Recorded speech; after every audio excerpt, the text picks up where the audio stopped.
traiter d'un thème au travers des questions. Peut-être que vous pouvez revenir dessus. Peut-être avec des questions, mais en ce qui concerne l'exposé, on va droit au but.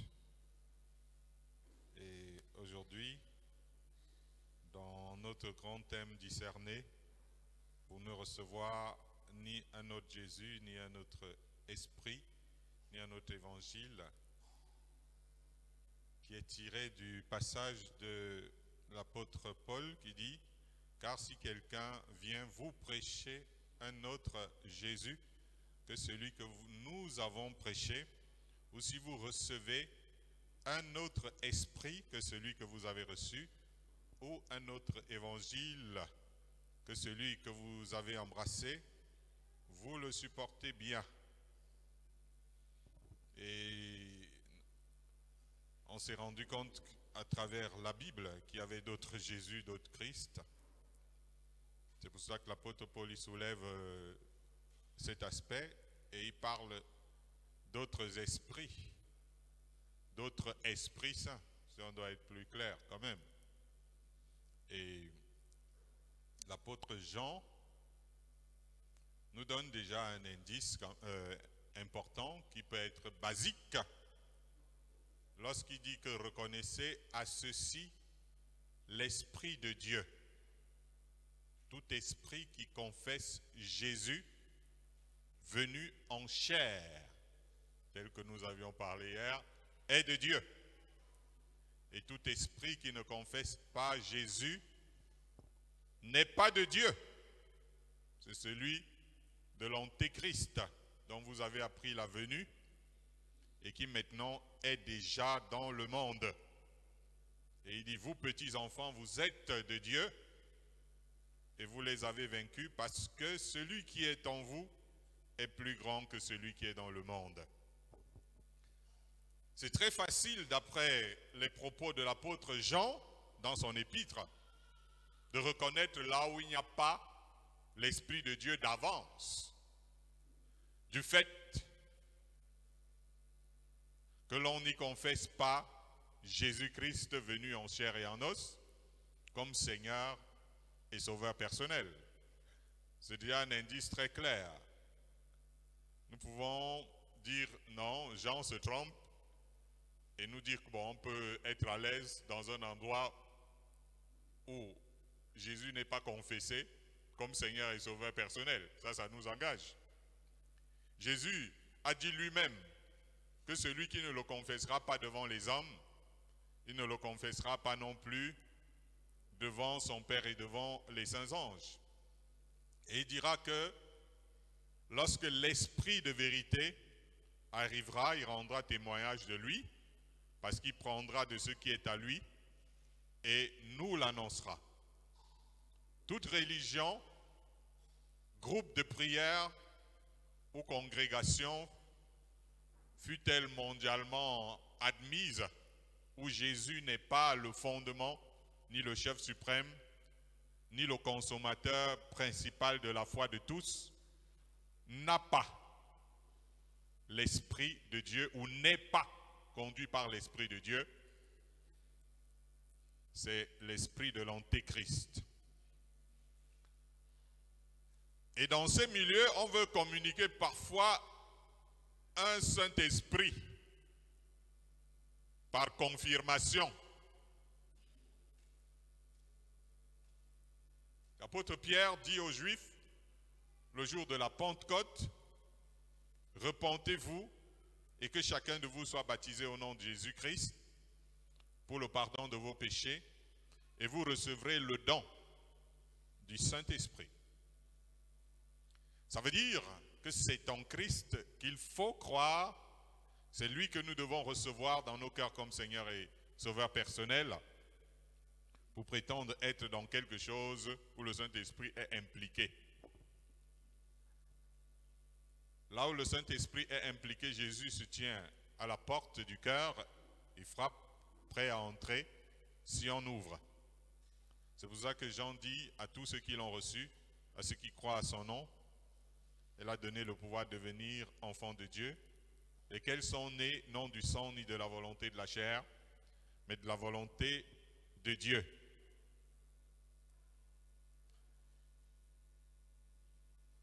Je voudrais dire cette chose très simple qu'on peut prendre à la légère sur le fait que tout esprit qui ne confesse pas Jésus-Christ, dit l'apôtre Jean, n'est pas de Dieu. Le point de départ, quand on parle du Saint-Esprit, va être la nouvelle naissance. C'est pour ça que Jésus dit à Nicodème, chef religieux, si un homme ne naît de nouveau, il ne peut voir le royaume de Dieu. Le Saint-Esprit est venu convaincre le monde en ce qui concerne le péché parce qu'il ne croit pas en Jésus-Christ. Toute procédure de foi qui n'est pas dans cette forme est une grosse arnaque par rapport au royaume de Dieu, et l'esprit qui y agit n'est pas celui de Dieu. C'était très important pour nous de commencer sur cette base avant de pouvoir entrer dans le thème du jour, qui signifie, qui veut dire ne recevez pas un autre esprit. C'est ça le thème du jour. Et nous allons aller dans l'Ancien Testament pour commencer avec notre thème du jour que nous avons déjà introduit. Deutéronome 17, du verset 2 au verset 3.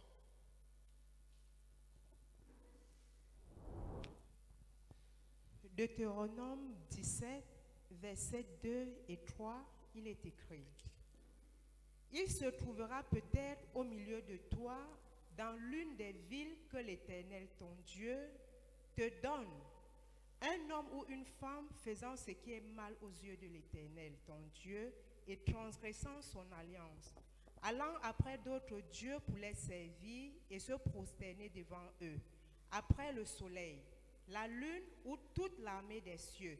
Ce n'est point là ce que j'ai commandé. Amen. Amen. Gloire à Dieu.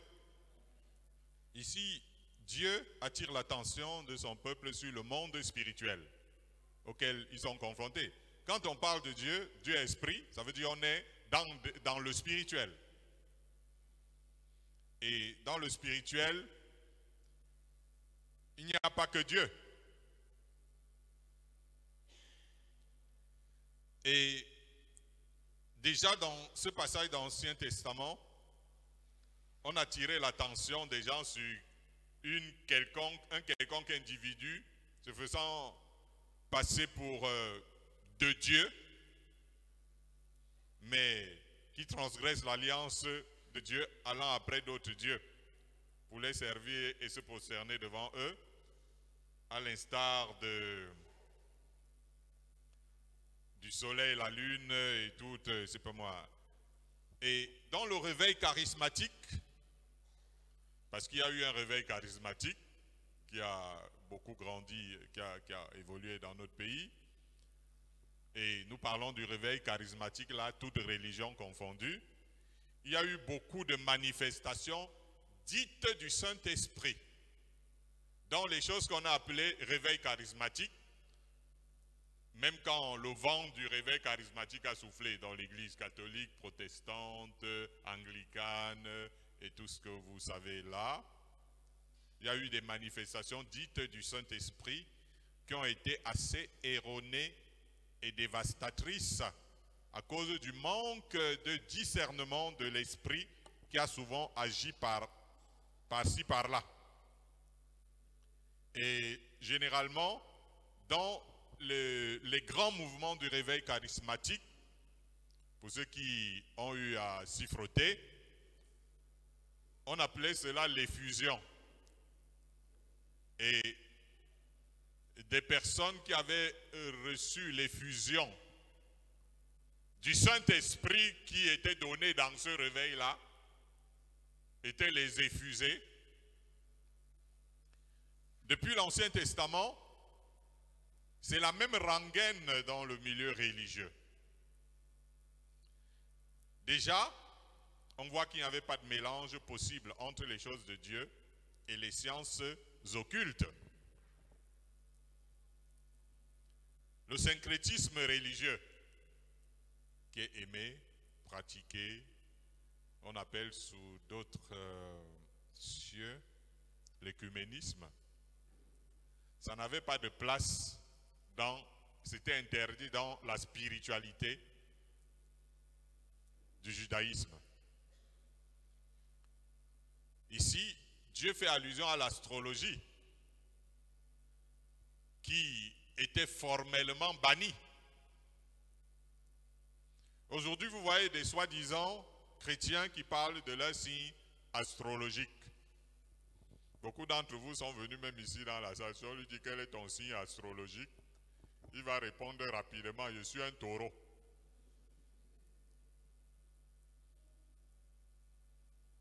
Je suis un bélier. Je suis un poisson.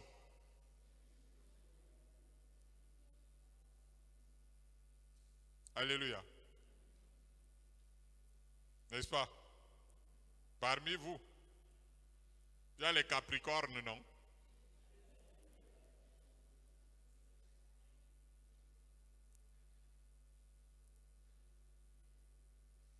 Certains d'entre vous sont les Sagittaires.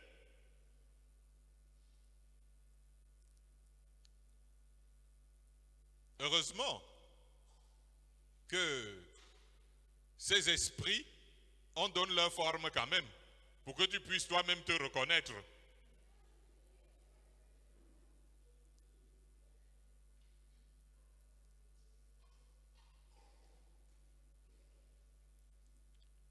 Ceux qui sont les poissons, quand on dessine, c'est une sirène.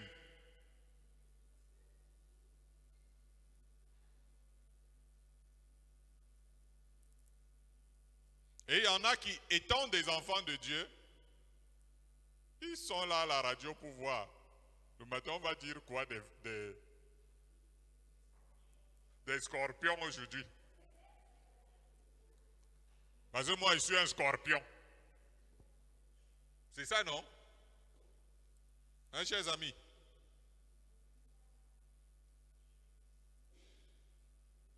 Vous voyez comment, d'une manière sournoise, le monde est entré dans l'occultisme? Et que nous tous, nous nous retrouvons impliqués dans l'occultisme.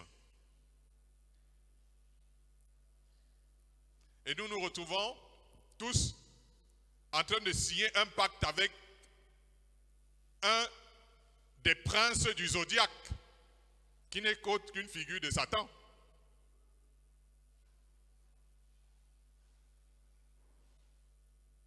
Certains théologiens adoptent même dans leurs églises des œuvres kabbalistiques telles que l'astrosophie. L'astrosophie, en fait, c'est une science kabbalistique où chaque tribu d'Israël correspond à un signe du zodiaque.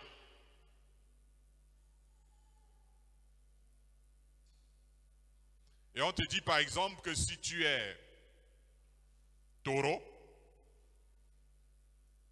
tu corresponds à une des tribus là.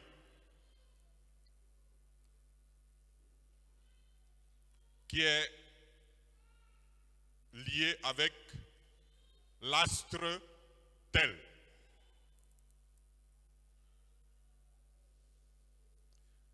Or, Dieu fait savoir depuis l'Ancienne Alliance que ce n'est pas ce qu'il a commandé à son peuple. Les nations pratiquaient ces choses et Dieu interdisait cela à son peuple. Vous voyez que nous sommes dans un monde très confus, avec des croyants très confus, perdus, qui ne connaissent même pas leur identité en Dieu. C'est ce mix qui a souvent engendré les multiples apostasies qui ont envahi constamment la société en général et le monde religieux en particulier. L'esprit apostat qui engendre des manifestations spectaculaires avait pour objectif de conserver les adeptes dans une vie de perversion.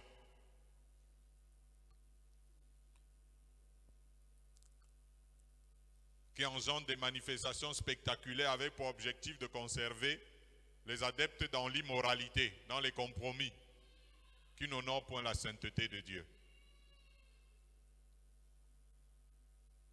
Alléluia. Là, nous commençons à toucher le monde spirituel, dans lequel beaucoup de personnes se retrouvent souvent et ils pensent qu'ils sont avec l'Esprit de Dieu. Alors qu'ils sont embarqués dans une histoire qui est à l'origine de tous les problèmes, même parfois de leur vie. Lisons Apocalypse 17, versets 13 à 15.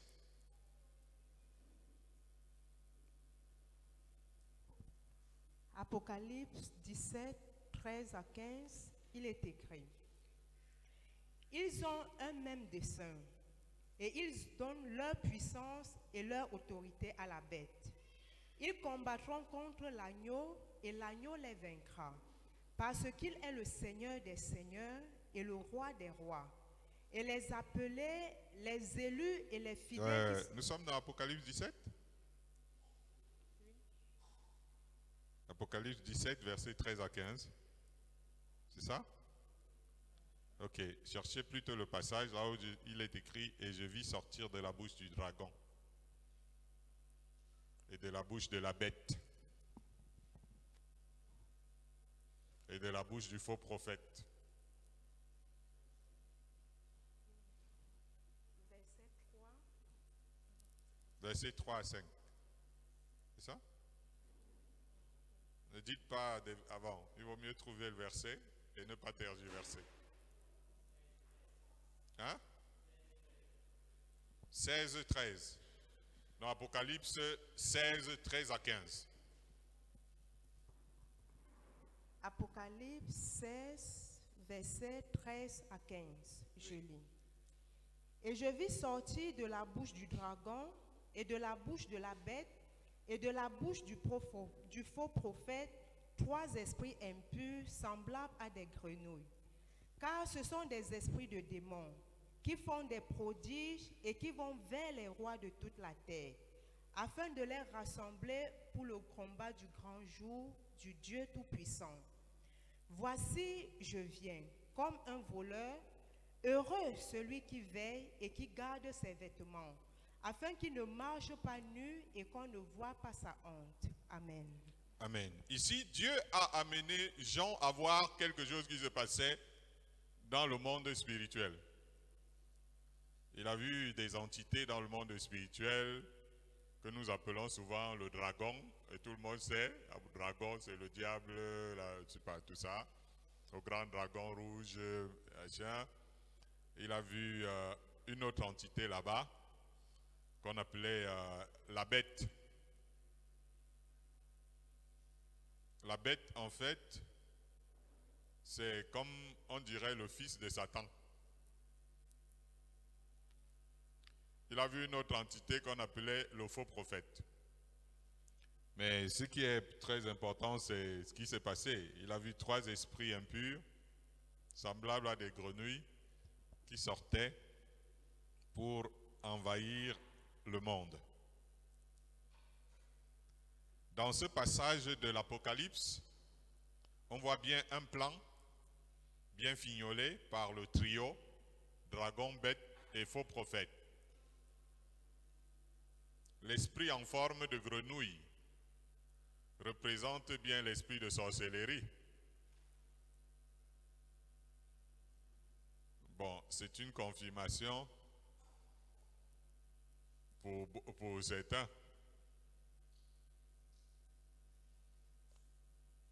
Sinon, c'est du satanisme pur et dur.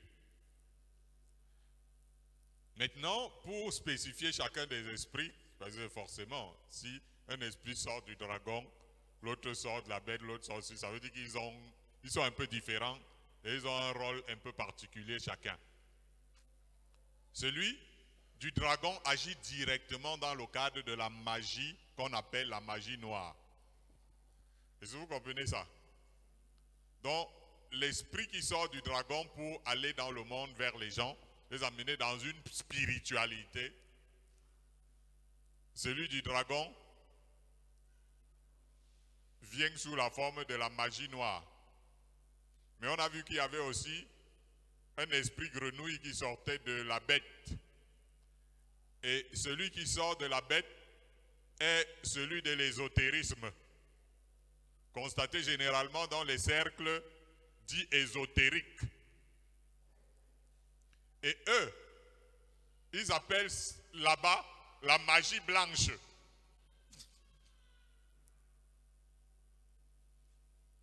Je ne sais pas si vous voyez ce que je suis en train de dire. Donc, Jean voit sortir du monde spirituel pour entraîner l'humanité à une spiritualité, un esprit qui vient sous la forme de la magie noire, qui vient du dragon, l'autre qui vient sous la forme de la magie blanche et qui opère dans les hautes sociétés, les belles sociétés, le beau monde, la politique et tout ça, les cercles ésotériques, et qu'eux, ils appellent la magie blanche. Et ils voient un autre esprit qui est l'esprit du faux prophète. C'est celui qui vient entrer dans les religions pour les infecter. Pour que les gens se retrouvent dans une spiritualité qui peuvent parfois penser être de Dieu alors qu'ils sont ailleurs. Celui du dragon agit ouvertement, comme adepte de Satan. Lorsqu'on parle déjà de la magie noire, c'est-à-dire que la sorcellerie du village et tout ce que vous pouvez imaginer, pour faire le mal, pour bloquer, pour ceci, etc. Généralement, tout le monde voit que c'est ouvertement les adeptes de Satan, les satanistes. Or, celui de la bête, il fonctionne masqué derrière des lobbying pour faire du bien, entre guillemets, pour que tu aies un poste, pour que tu sois dans le bon réseau, pour que vous voyez.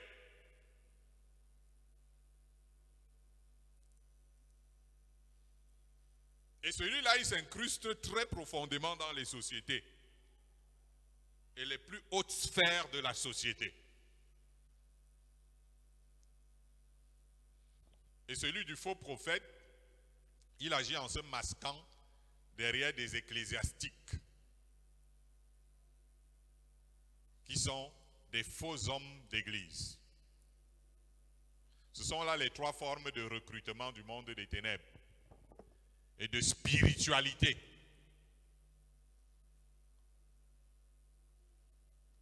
Qu'on arrive parfois à confondre avec l'Esprit de Dieu.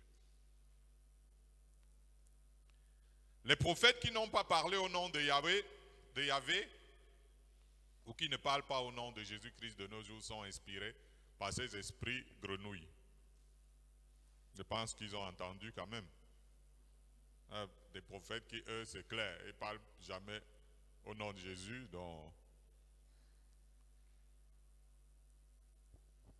parfois même quand ils chassent les démons, c'est ah, ouh, mais il n'y a pas Jésus dedans.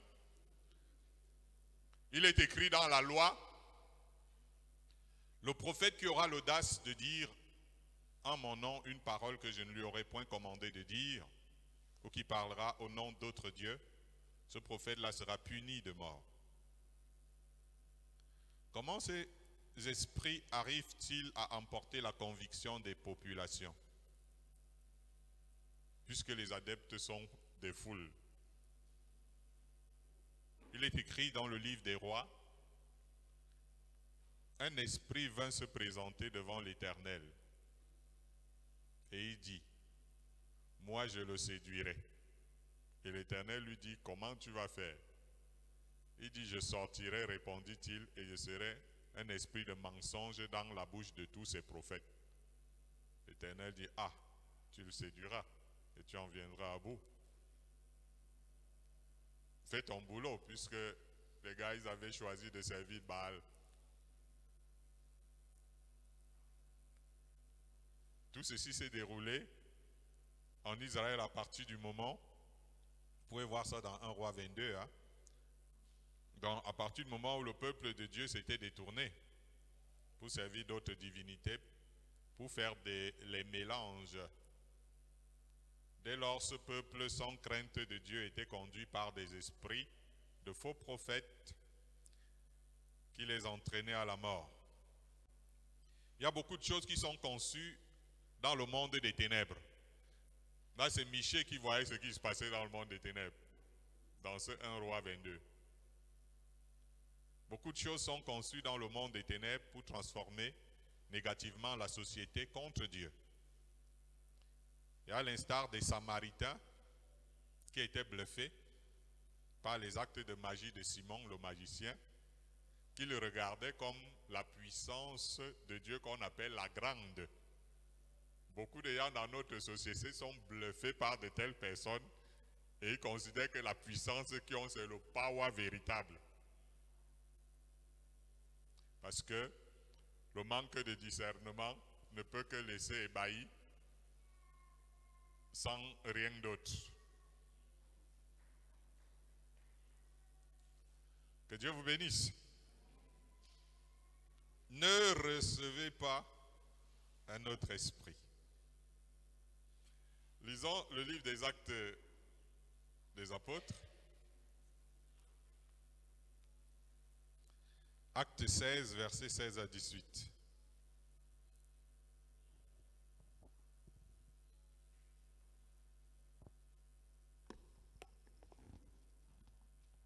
Acte 16, 16 à 18, il est écrit. Comme nous allions au lieu de prière, une servante qui avait un esprit de python et qui, en devinant, procurait un grand profit à ses maîtres, vint au-devant de nous et se mit à nous suivre, Paul et nous. Elle criait, « Ces hommes sont les serviteurs du Dieu très haut et ils vous annoncent la voie du salut. » Elle fit cela pendant plusieurs jours. Paul, fatigué, se retourna et dit à l'esprit, « Je t'ordonne, au nom de Jésus-Christ, de sortir d'elle. » Et il sortit à l'heure même. Amen. Gloire à Dieu. Là, nous avons affaire à une femme marabout. Elle était marabout. Il y a des gens qui sont des marabouts aujourd'hui, on sait. Si on doit emprunter le terme, c'était une femme marabout. Si vous voulez, dans le terme de là-bas, c'était une médium. D'autres diraient une devineresse dans la divination. Elle faisait son business tranquillement jusque-là, sans se mêler des affaires de l'Église. Le problème de cette femme est celui des marabouts qui décident de changer de veste. Ça a commencé quand la dame en question a décidé de prêcher aussi au peuple, de se passer pour une prophétesse qui soutenait les évangélistes. Il n'y aurait pas eu de problème si chacun était dans son couloir. Mais c'est lorsqu'elle a changé de couloir que le problème est arrivé, parce qu'elle a revêtu maintenant le costume de ministre de culte. C'était le genre de prophétesse que vous trouvez dans certains groupes de prière qui se mettent à crier à tue-tête en sifflant, voire même en roulant à terre, comme l'esprit de serpent qui les anime. Quand elle sort les prophéties, toutes les chaises sont à terre. Le peuple de Dieu répond Amen.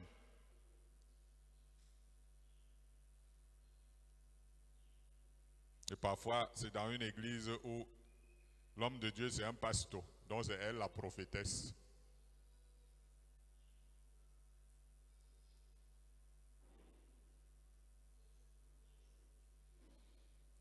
Il y a une chose qui est facilement remarquable. Elles n'ont aucun contrôle quand ça commence. Aucun contrôle.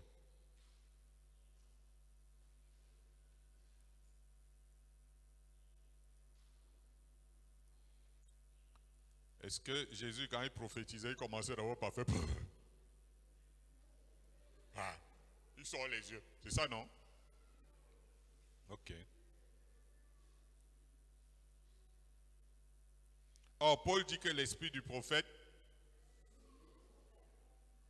voilà. J'ai déjà eu à rencontrer des soi-disant sœurs en Christ possédées par de tels esprits de serpents. Elles avaient réussi pourtant à entraîner beaucoup de frères dans leur sillage, en se passant pour de grandes prophétesses à l'esprit de voyance très accentué. Mais je peux vous dire, lorsque vous avez affaire à de telles personnes, que c'est vraiment très impressionnant. C'est vraiment impressionnant, leur voyance. Mais Paul ne s'était pas laissé embarquer, parce qu'il avait du discernement. Si une telle sœur, entre guillemets, était arrivée ici à l'église et qu'elle avait sorti une grande prophétie, l'homme de Dieu que vous voyez là, alors Joseph Assamba, c'est un homme de Dieu qui vous prêche les paroles du Très-Haut en criant à toute l'assemblée, allez dire Amen. Mais Paul n'était pas dupe.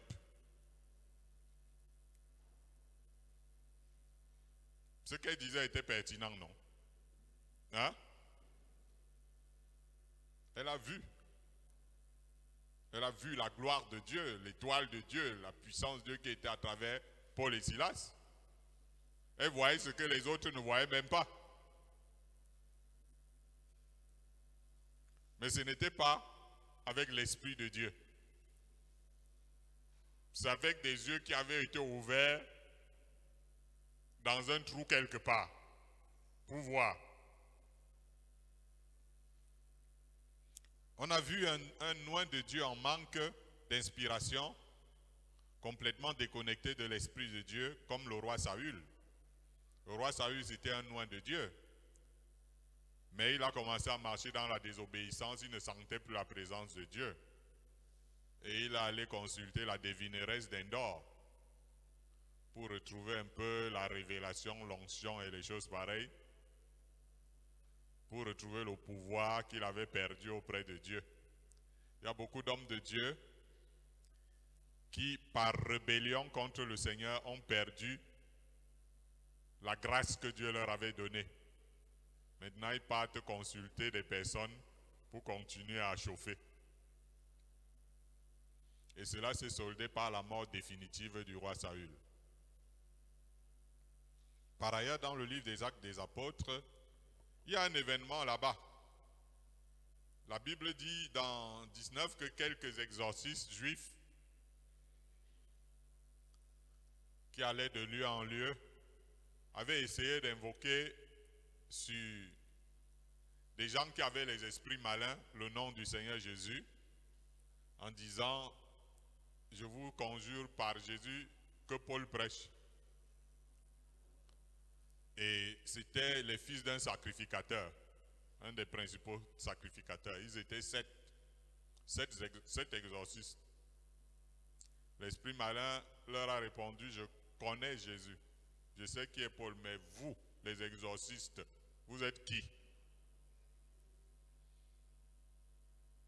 Et comme c'était un démon très puissant, il les a tabassés. Il les a maltraités.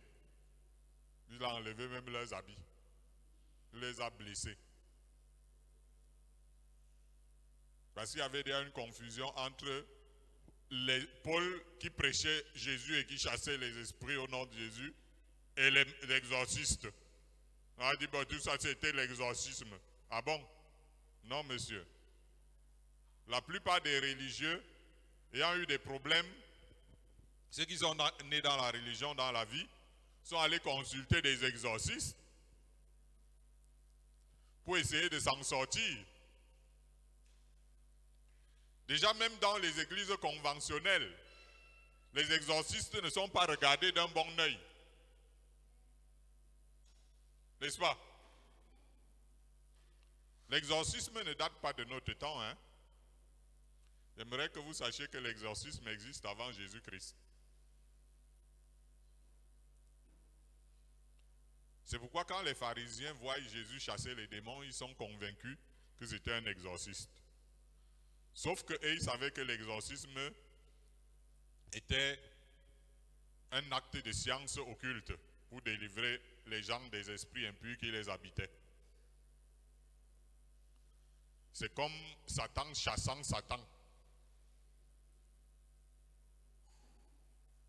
Alors, si on dit à quelqu'un de dire ce que je viens de dire là, il va dire Satan, ça change. Mais c'est comme Satan chassant Satan.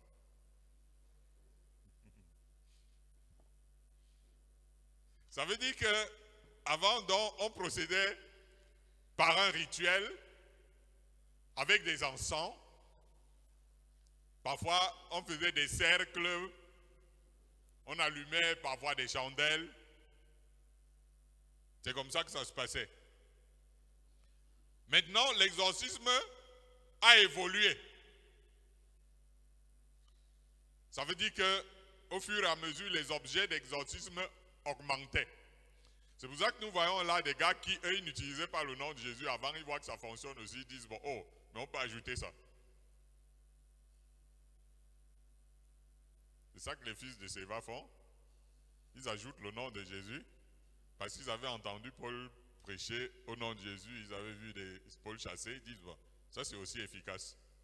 On peut ajouter ça. Dès que quelque chose semble fonctionner pour le but, les exorcistes l'associent à leur rituel. C'est ça l'exorcisme. Donc, l'exorcisme, ça évolue.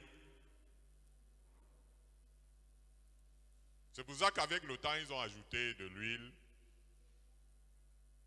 Ils ont copié un peu aussi chez les catholiques. Ils sont arrivés au IVe siècle. Ils ont vu les talismans, le crucifix. Après, ils ont ajouté les parfums,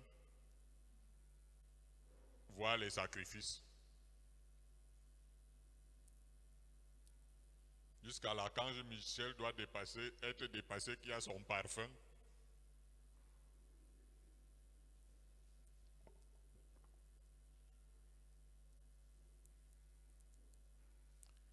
Tout cela, c'est l'esprit antéchrist. La devineresse d'Endor, que Saül était allé consulter, avait ce que certains appellent aujourd'hui l'esprit d'un Vamba. C'est ce que vous lirez dans le livre de Samuel. Saül était allé consulter une médium qui avait l'esprit d'un Vamba. En fait, quand on dit que ce sont les médiums, ça veut dire que c'est des gars qui sont des médiateurs entre le monde des morts et le monde des vivants. C'est ça les médiums.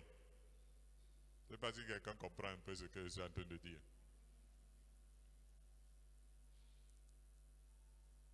Et si vous voyez les médiums sous la forme d'Africains, qu'on appelle les Mvamba, vous voyez un peu. Voilà. Donc, ils sont un canal entre les vivants et les morts.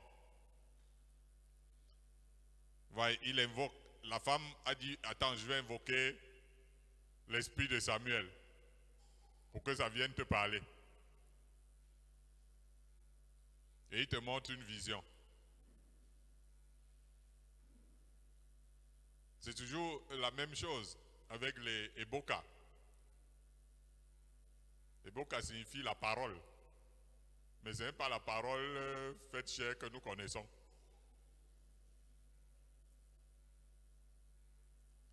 Ça veut dire qu'ils ont développé un pouvoir de dire quelque chose par la puissance du monde des ténèbres. Ils invoquent donc les morts. C'est la même chose pour le vaudou. Et le vaudou est entré notamment dans beaucoup d'églises dans l'ouest de l'Afrique. Les églises à robe blanche.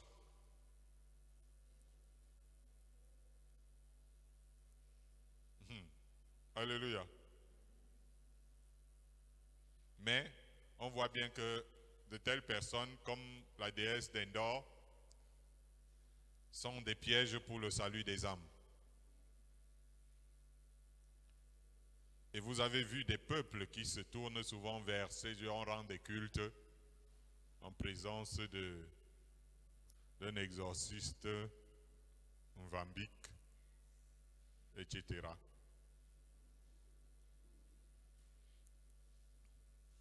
Il faut éviter ce genre de choses que l'on confond parfois avec l'Esprit de Dieu. Je ne sais pas si quelqu'un me suit.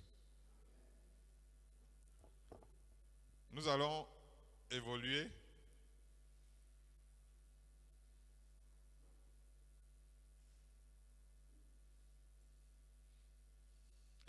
Luc 9, 51 à 56. Luc 9, 51 à 56.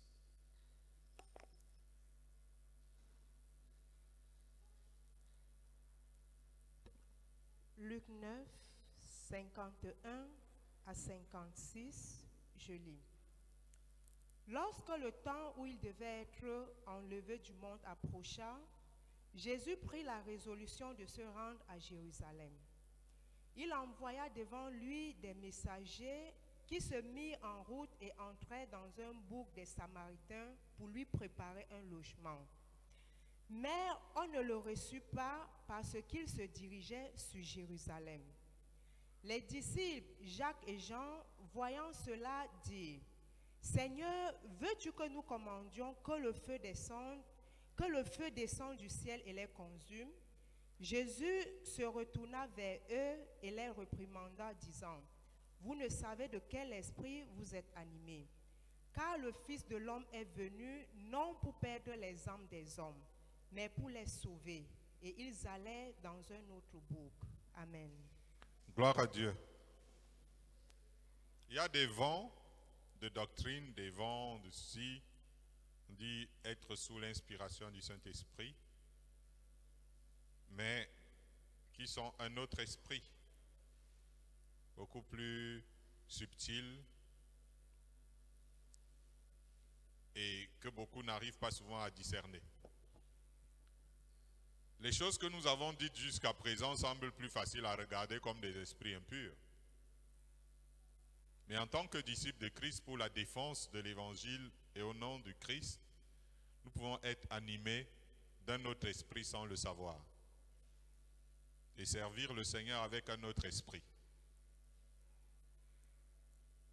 Là, nous avons affaire quand même à l'apôtre Jean et Jacques qui marchent avec Jésus et qui fonctionnent avec un autre esprit. Les gens font beaucoup de mal parfois aux chrétiens, ils nous font du mal dans notre vie et parfois nous élevons des prières. Si nous prions que les gens meurent parce qu'ils sont réfractaires à la parole de Dieu, à ce que nous apportons, nous ne sommes pas animés par le Saint-Esprit. Alléluia. Je connais beaucoup d'églises où on prie pour que les rétrogrades meurent.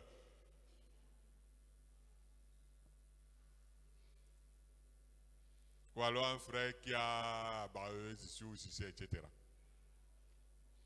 Vous savez que le feu qui sort de nos bouches pour dévorer nos ennemis, ce n'est pas un feu naturel.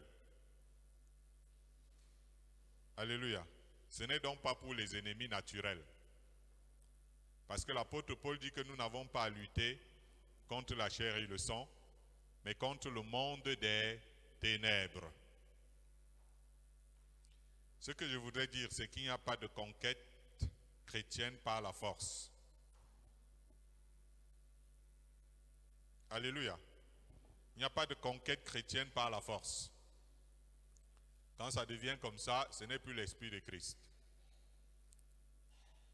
La Bible dit que la force courbe les cœurs, je veux dire courbe les têtes, mais l'amour courbe les cœurs.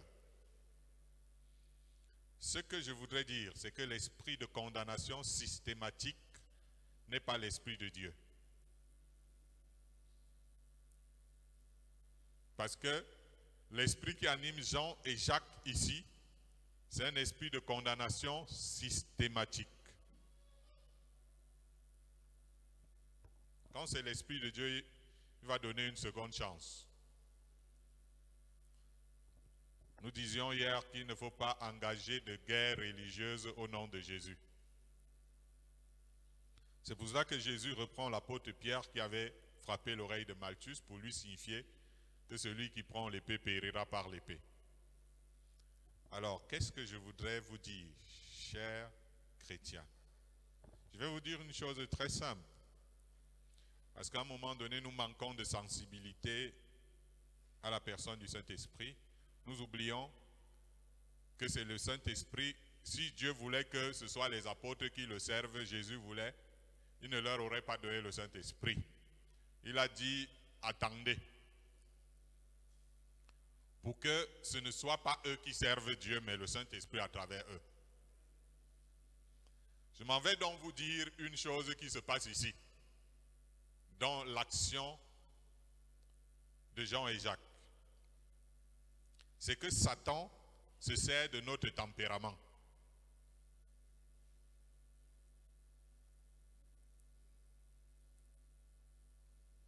Gloire à Dieu. Satan se sert de notre tempérament. Si vous lisez l'évangile, quand Jésus dit que si quelqu'un veut me suivre, il faut qu'il renonce, etc., etc., ça veut dire que Jésus, lui, il est là pour calmer nos instincts. L'Esprit de Dieu est là pour calmer nos instincts. Satan, lui, se sert de notre tempérament. Et lorsque vous êtes en train de servir Dieu avec votre tempérament, ce n'est pas l'Esprit de Dieu qui se sert de vous, c'est l'esprit impur. Parce que si ça ne dépendait que de Dieu, vous devez calmer vos instincts là. Tu dois calmer ta forte personnalité là. Tu dois calmer ton caractère fort là. Tu dois calmer tes nerfs là. Tu dois calmer ton, c'est pas moi, etc. C'est pour ça que Jacques dit que la colère de l'homme n'accomplit pas la justice de Dieu.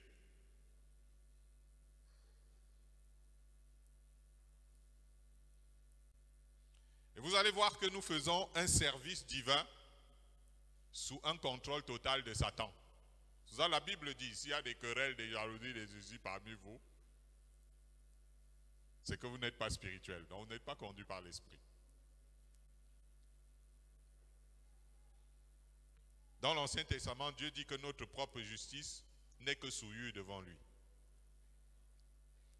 Je suis en train de vous dire pourquoi Jésus dit que Jean et Jacques sont conduits par un autre esprit. Alors que c'est l'apôtre Jean et Jacques, alors que c'est ces choisis, c'est ces gens.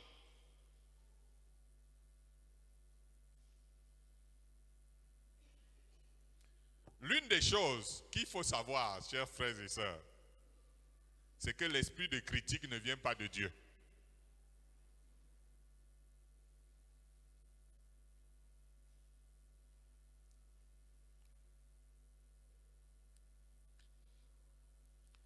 L'esprit de critique ne vient pas de Dieu.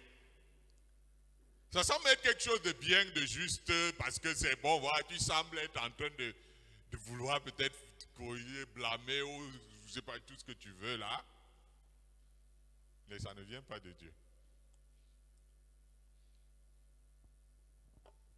C'est la raison pour laquelle Jésus dit de ne pas juger, afin de ne pas être jugé. Si vous sentez que dans votre vie, vous avez seulement envie de juger, vous avez seulement envie de critiquer, vous avez seulement envie de condamner, vous avez seulement envie de maudire, etc., vous n'êtes pas animé par l'Esprit de Dieu.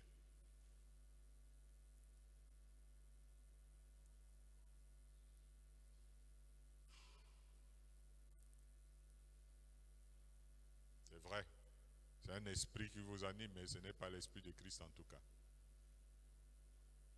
C'est pour ça que Jésus voulait dire à ses disciples que la seule chose qui devait les animer, c'était de sauver les âmes. Sinon de les aider à se purifier. Sinon de les aider à se repentir. Sinon de les aider à se convertir. Sinon de les aider à croire que c'est encore possible. Même en les avertissant de la part du Seigneur. C'est dans cet esprit que ça doit se passer.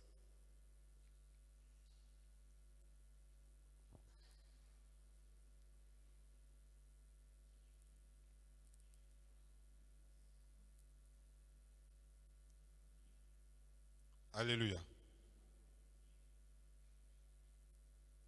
Si au moment où vous voyez quelqu'un comme les Samaritains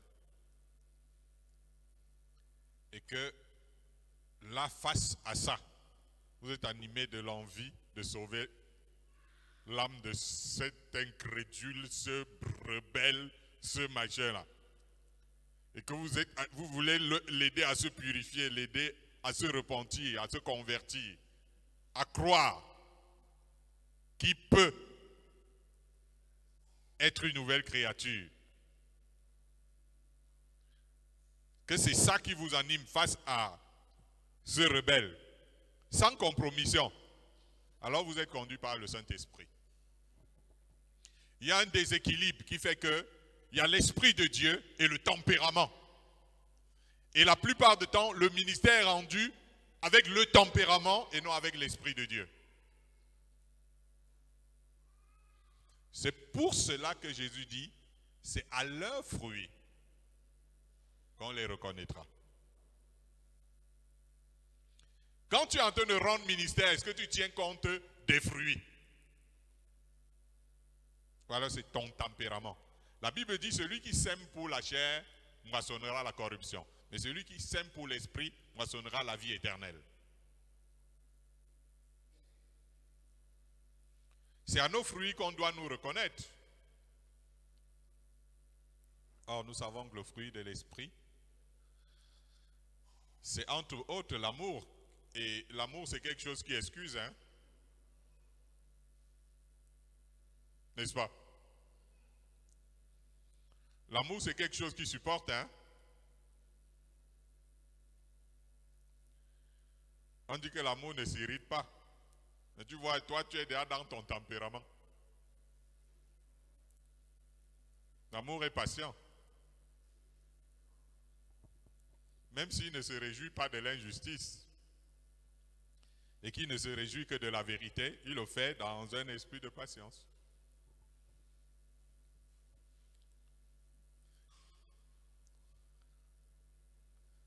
Si nous ne portons pas le fruit de l'esprit dans nos prières, si nous ne portons pas le fruit de l'esprit dans notre message, dans nos différents ministères, dans nos relations, dans notre vie, c'est un autre esprit qui nous anime. Jésus voulait donc dire à Jean et Jacques, attention, ne servez pas dans cet esprit-là. Vous ne savez pas. Ce n'est pas le Saint-Esprit.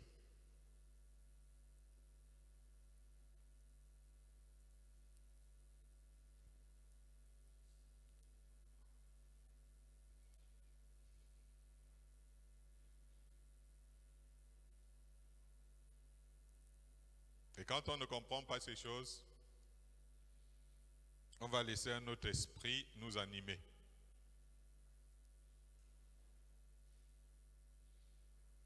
Le ministère sera rendu, l'œuvre de Dieu sera en train d'être faite, mais dans un autre esprit.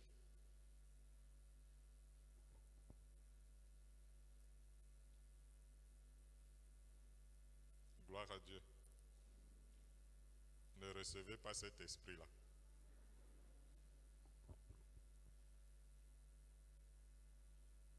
Lisons Matthieu 16, versets 21 à 26.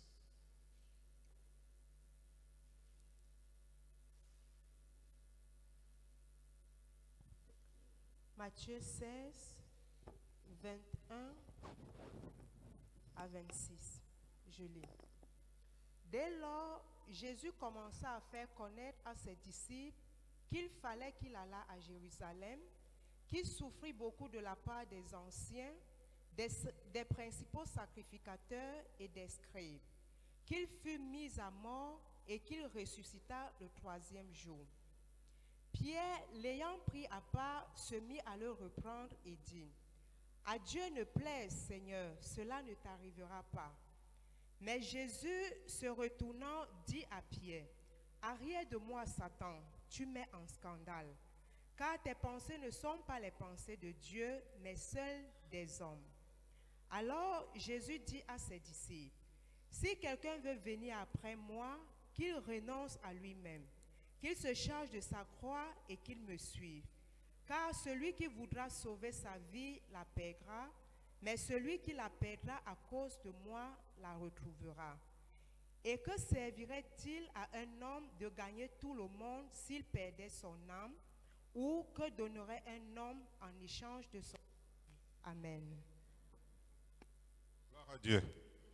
Nous voyons très bien dans ce passage que les pensées des hommes s'apparentent et se marient très bien avec celles de Satan.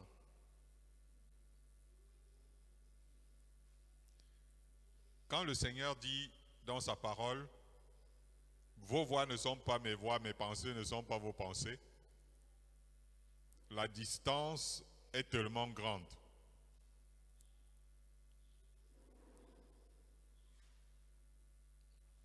Et qu'aujourd'hui, on soit en train de servir le Seigneur avec les pensées et les philosophies des uns et des autres, les particularités des uns et des autres. C'est Satan qui prend le contrôle de l'Église. L'apôtre Pierre a un bon raisonnement.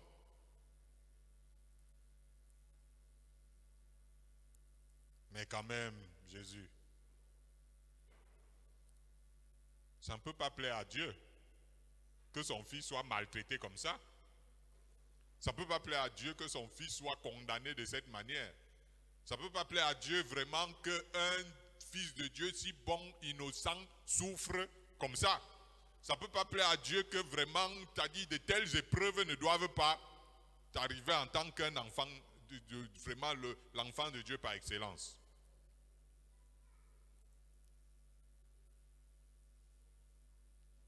Un vrai fils de Dieu, un vrai chrétien ne doit pas souffrir. Un vrai chrétien ne doit pas être perçu, il ne doit pas avoir des problèmes.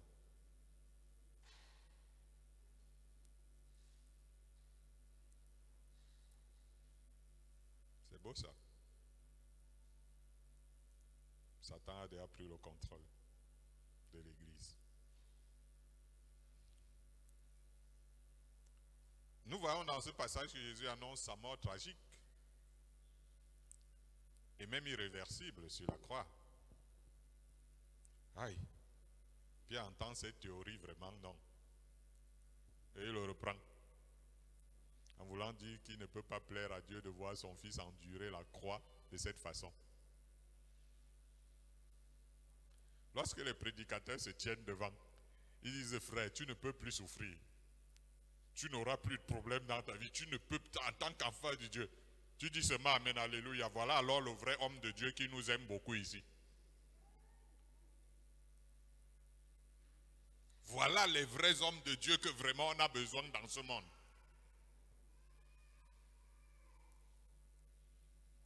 Jésus aurait pu apprécier le fait que Pierre veuille éloigner de lui cette coupe. Mais il lui dit plutôt, arrière de moi, Satan.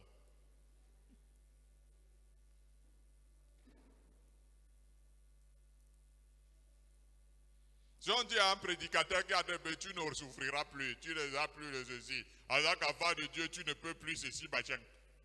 Et qu'on lui dit arrière de moi, Satan, l'assemblée va nous lapider.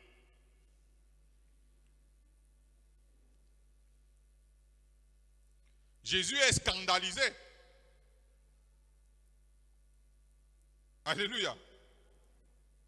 Arrière de moi, Satan, car tes pensées ne sont pas les pensées de Dieu. Scandalisé que Pierre veuille le dérober de la croix, en lui disant que c'est purement humain, Pierre. Jésus ajoute d'ailleurs que si quelqu'un veut venir après lui, il devrait lui aussi endurer sa propre croix. Autrement, une telle âme serait perdue. Paul parle en pleurant des ennemis de la croix dans le milieu chrétien. Parce qu'il sait que c'est l'esprit de Satan qui anime ses ennemis de la croix. Comment pouvez-vous faire entendre aux gens qu'en croyant en Christ, ils ne seront pas éprouvés? Ils ne seront plus malades. Ils n'auront plus de problème. Un cher marabout. Comment pouvez-vous dire ça aux gens?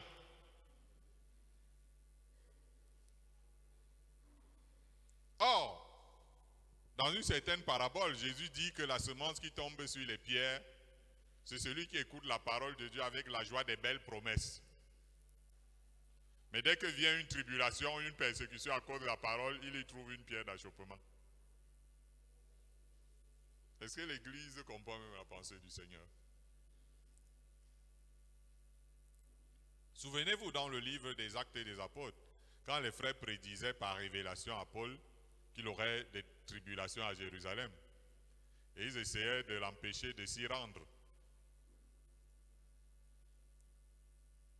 Paul lui disait qu'il était lié par le Saint-Esprit à aller à Jérusalem, même si c'était pour souffrir ou pour y mourir.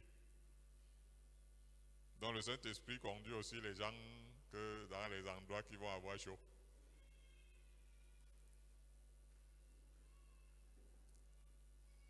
Modernisme, esprit de modernisme évangélique, esprit de Satan. Les marabouts à col blanc veulent faire entendre aux croyants que tout ira bien en Christ, alors que les premiers disciples exhortaient et encourageaient les croyants en leur faisant comprendre que ce n'est pas beaucoup de tribulations qui nous font entrer dans le royaume de Dieu.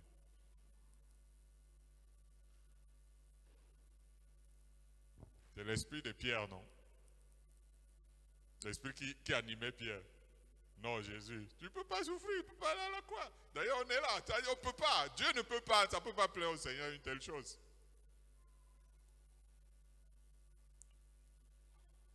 Je ne sais pas pour vous, mais quand le Seigneur m'est apparu dans ma chambre, en classe de 3e, j'étais élève au lycée,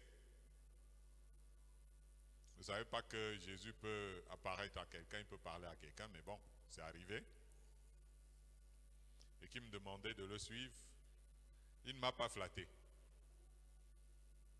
Il m'a laissé comprendre clairement que j'allais passer par des souffrances. Et que si je persévérais sans retourner en arrière, je verrais sa gloire.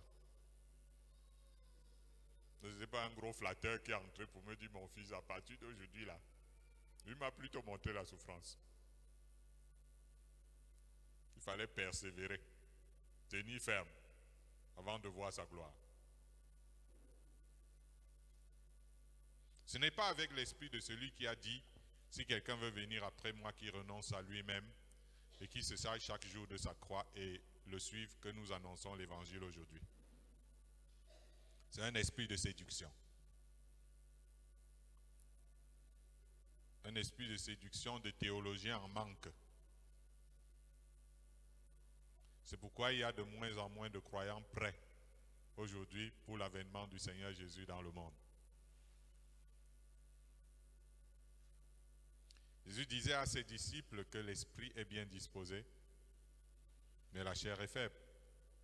Le rôle du Saint-Esprit, c'est de nous aider dans nos faiblesses, en nous fortifiant dans l'homme intérieur.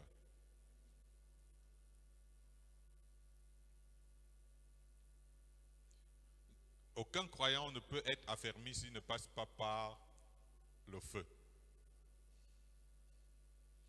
Et Dieu n'a pas besoin des croyants légers, il a besoin des croyants affermis.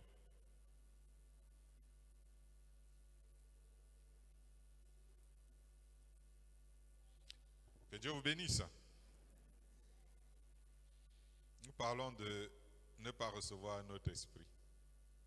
Il y a les esprits qui parlent ici. Il y en a qui parlent tellement ici dehors.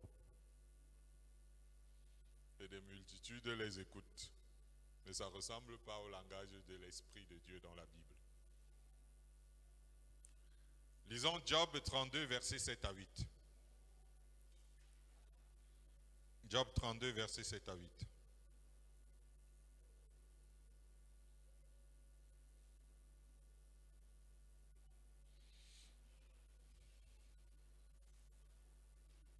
Job 32, 7 à 8.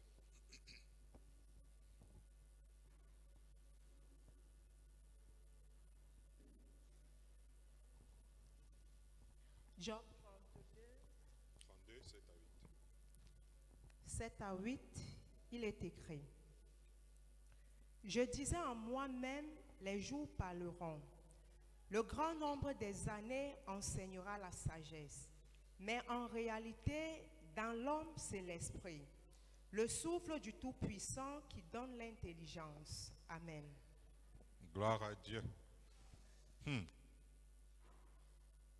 En réalité, dans l'homme, c'est l'esprit, le souffle du Tout-Puissant qui donne l'intelligence. Ok. Quelqu'un d'autre peut dire c'est faux.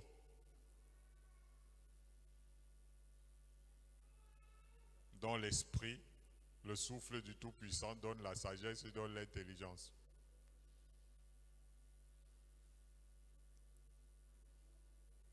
Vous savez, esprit vient du mot latin spiritus, qui veut dire souffle. C'est ça que ça veut dire, hein? Esprit, souffle. L'autre grande séduction dans l'œuvre du Dieu aujourd'hui, c'est de voir l'expérience récupérer la place du Saint-Esprit.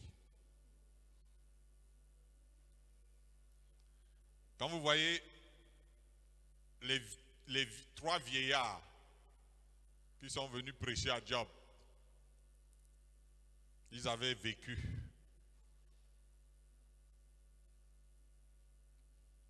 Et ils ont occupé 31 chapitres. Elihu était là. Il attendait que l'expérience s'exprime. Que les expérimentés, les aînés. Mais il s'est rendu compte que waouh. Il s'est trompé parce que lui aussi pensait ça. Pendant que les aînés parlaient, pendant que les expérimentés parlaient, le Saint-Esprit était en train de lui parler. Et comme le Saint-Esprit était en train de l'enseigner, il se rendait compte que mais qu'est-ce que ces expérimentés, ces aînés sont en train de raconter.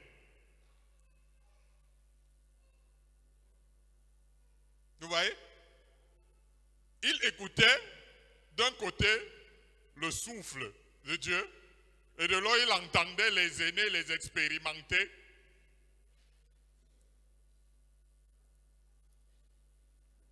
parler. Il s'est rendu compte que waouh, vraiment, tout ce qu'il raconte là. Les expériences sont importantes.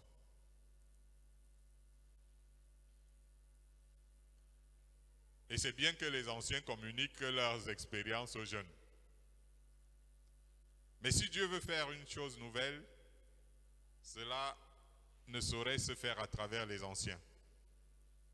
Parce qu'ils sont anciens tout simplement. Ce n'est pas pour rien que Paul dit que les choses anciennes sont passées en Christ et que toutes choses sont devenues nouvelles. L'apôtre Paul dit, ne vous conformez pas au siècle présent, mais soyez transformés par le renouvellement de l'intelligence afin que vous discerniez quelle est la volonté de Dieu, ce qui est bon, agréable et parfait. La croix dans la vie du croyant peut entraîner une dégradation de son image aux yeux des gens. Mais tout au moins son homme intérieur se renouvelle au jour le jour. Et ici, Elihu dit que dans l'homme, notamment, l'homme croyant, l'homme spirituel, c'est le souffle du Tout-Puissant qui donne de l'intelligence. Alléluia. Cette phase de la spiritualité qui est communiquée par le souffle de Dieu Nous sommes au 21e siècle. C'est un domaine de la spiritualité qui échappe beaucoup à tous ceux qui se disent religieux de manière ordinaire. Parce qu'aujourd'hui, au 21e siècle, très longtemps après que Elihu ait compris, les pasteurs, les hommes de Dieu, n'arrivent pas à réaliser que l'onction divine nous enseigne toutes choses et qu'elle est véritable. J'ai dit, nous sommes au 21e siècle. Ça fait depuis très longtemps que Jésus a dit, l'Esprit vous conduira dans toute la vérité. Mais au 21e siècle, ce n'est pas encore ce que l'Église de notre temps comprend.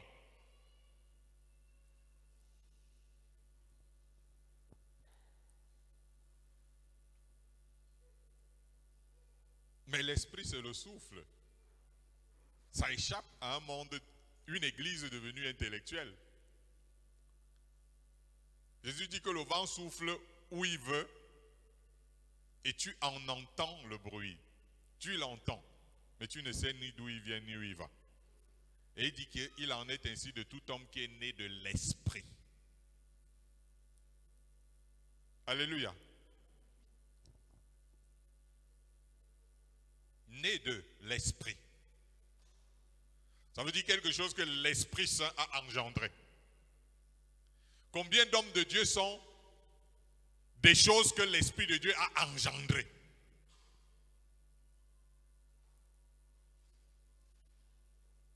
Mais l'expérience a engendré, la vieillesse a engendré,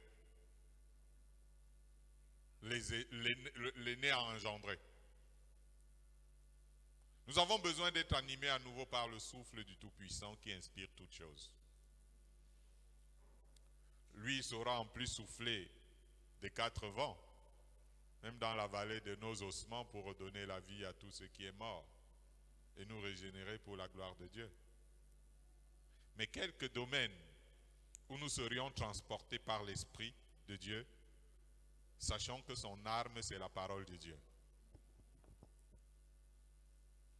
Alléluia. L'Esprit et la parole sont indissociables.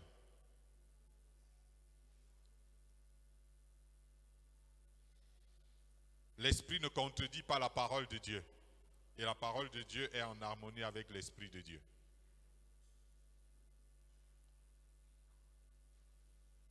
Le langage que je viens de dire là, que nous sommes en train de dire au moment où nous allons vers la fin là, c'est un langage qui est bloqué pour les pasteurs, les hommes de Dieu, les évangélistes, les bishops. Tout ce que je viens de dire en quelques mots là, c'est bloqué. Tu ne sais pas ce que le diable a réussi à faire pour bloquer l'Église.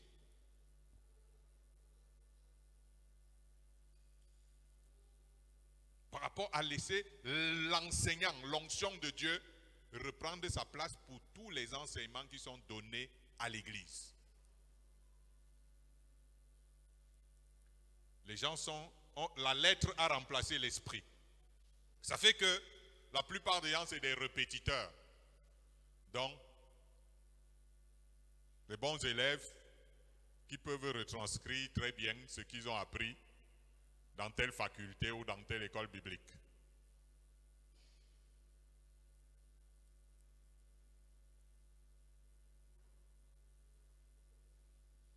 Mais la lettre va continuer de tuer l'Église et produire ses fruits de la mort. Alors que l'Esprit doit souffler pour apporter la vie.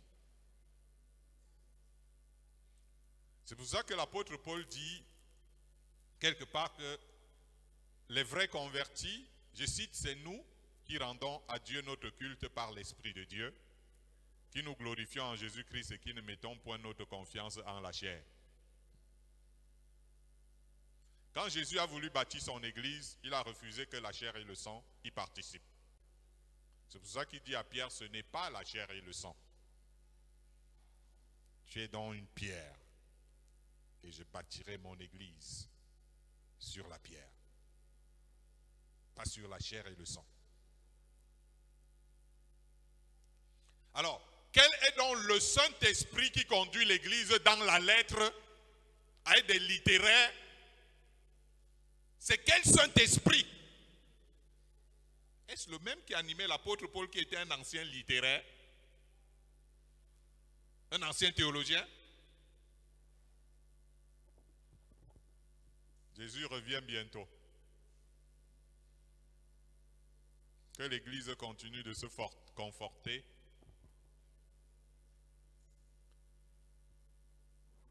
Dans son puits sec de théologie, sa citerne crevassée qu'elle a elle-même creusée. C'est là qu'elle trouve son eau, abandonnant la source.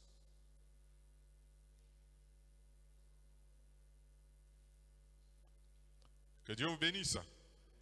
Nous allons lire un dernier passage.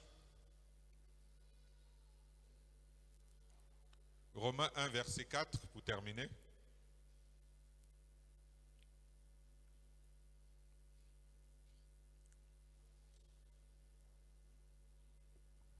Ne recevez pas un autre esprit. Romains 1, verset 4.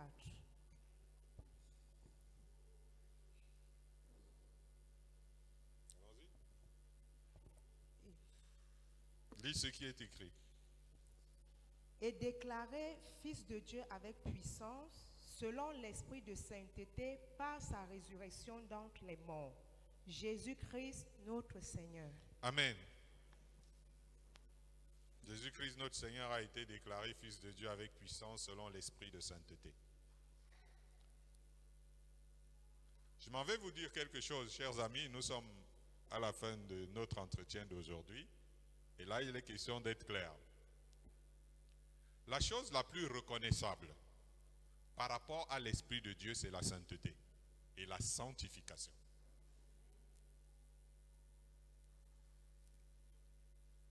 On ne dit pas Saint-Esprit ou Esprit Saint pour rien.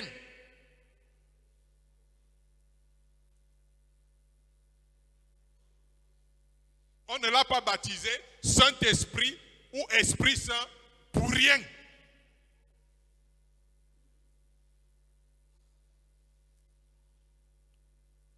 Et ce simple fait de son nom, Saint-Esprit, c'est le contraire de esprit impur.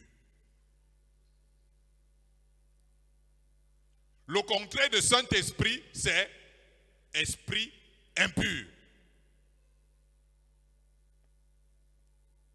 C'est pourquoi Paul précise que nous devons marcher selon l'esprit et nous n'accomplirons pas les œuvres de la chair, qui sont entre autres l'impudicité, l'impureté, la dissolution, l'ivrognerie, les excès de table, les jalousies, les querelles, la magie et les choses semblables.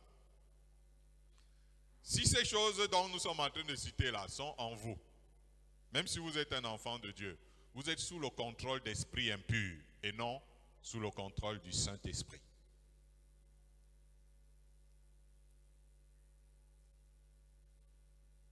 C'est important de savoir qui contrôle ta vie. Jésus est venu baptiser du Saint-Esprit afin que nous soyons saints et non que nous soyons impurs. Nous devons, dit Paul, faire mourir par le Saint-Esprit les actions du corps. Quand les gens écoutent l'évangile, il y a une sorte de prêtage de confusion. Moïse est venu avec la loi, Jésus est venu avec la grâce et la vérité. Ok, admettons. Ça veut dire qu'on peut pécher dans la présence du Christ, qui est l'esprit de grâce. Mais Jésus a dit que celui qui commet le péché contre le Saint-Esprit est impardonnable. Parce qu'au-delà de Jésus est venu le Saint-Esprit. Cela revient à dire que l'atmosphère du Saint-Esprit est une atmosphère de sainteté. Souvenez-vous qu'Ananias et Saphira sont morts parce que selon l'apôtre Pierre, ils avaient menti au Saint-Esprit. On ne peut pas mélanger le Saint-Esprit avec l'impudicité et même la moralité corporel, ça va importer parce que notre corps est le temple de qui? Ok. Quand la sainteté morale et corporelle ne sont pas préconisées, quelque part, on ne parle pas par le Saint-Esprit. Quand dans une église, la sainteté morale et corporelle ne sont plus préconisées, cette église ne parle plus par le Saint-Esprit. Le Saint-Esprit inspire la pureté. Parce que son rôle, c'est de faire de nous des vases d'honneur. L'apôtre Pierre, en disant aux croyants qu'ils recevraient le don du Saint-Esprit, les a d'abord recommandé de se repentir afin de recevoir le pardon des péchés, parce qu'ils allaient accueillir le Saint-Esprit. Vous savez, les gens sont appelés à donner leur vie à Christ, mais ça doit être dans un but, afin d'être sanctifiés par l'Esprit. Parce que le Saint-Esprit prépare l'épouse à être revêtue d'un fin lin blanc pur, pour le présenter ainsi à l'époux. Là où la réclame n'est pas de pousser les gens à glorifier Dieu dans leur corps et dans leur esprit, ce sont les esprits impurs qui sont au contrôle de cette église.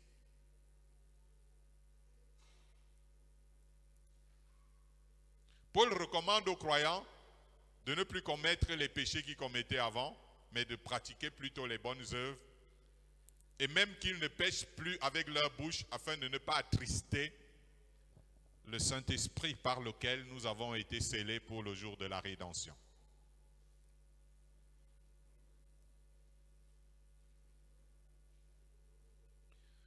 Vous savez, l'Esprit de Dieu avait rempli le temple, le tabernacle. L'onction de Dieu s'est répandue sur la montagne. Et la voix est sortie, soyez saints car moi l'Éternel votre Dieu, je suis saint.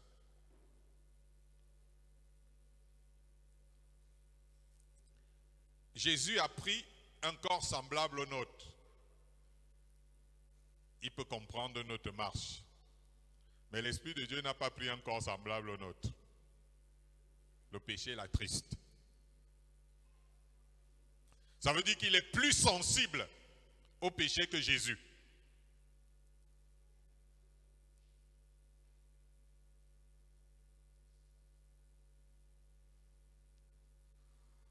Nous pouvons dire, je reçois Jésus, je reste avec Jésus. Mais si tu parles déjà du Saint-Esprit, tu dois franchir un autre palier. L'Esprit Saint qui nous a été donné a été sanctifié avant la fondation du monde, pour que nous devenions obéissants à Dieu et participants de sa spirituelle et sainte nature. Nous ne serons donc plus des enfants de Dieu, nous ne serons plus des fidèles ou des ministres de Dieu ayant reçu le Saint-Esprit, mais sous le contrôle des esprits impurs. Beaucoup de chrétiens ont le Saint-Esprit, mais ce n'est pas lui qui contrôle leur vie, ce sont les esprits impurs. Or, il faut que le Saint-Esprit qui est en nous, ce soit lui qui soit au contrôle. Et lui, quand il prend le contrôle, c'est la sainteté qui se met en place. Nous devons être animés par le Saint-Esprit qui habite en nous. Que Dieu vous bénisse. Nous allons garder un moment de silence. Ne recevez pas un autre esprit.